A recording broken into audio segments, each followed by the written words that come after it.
حضرت علامہ شاہ نورانی صدیقی مدد اللہ علی نے نیشنل اسمبلی کے اندر یہ ترمیم پیش کی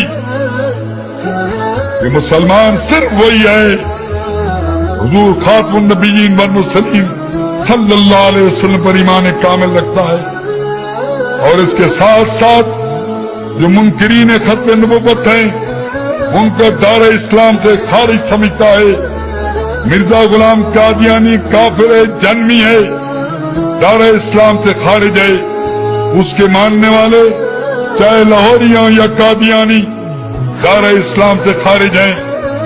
لاہوری اور قادیانی دونوں مل کر، مجھے اکبر عادل نے نیروبی میں بتایا پروفیسر صاحب کہ انہوں نے مجھے کہا کہ 50 لاکھ ہم لاہوری دیتے ہیں، 50 لاکھ قادیانی دیتے ہیں، 1 کروڑ روپیہ شام نورانی کے سپرد کرو اور کہو کہ مرزا کو کافر کہہ دے، مرزائیوں کو کافر کہہ دے، لیکن لاہوری اور قادیانی کی تخصیص نہ کرے۔ جب شام نورانی کے ساتھ یہ بات پیش ہوئی، انہوں نے کہا نکل جاؤ یہاں سے، تم نے کیا سمجھا ہے؟ ہم بازار مصطفیٰ میں بک چکے ہیں، ہمارا سودا ہو چکا ہے۔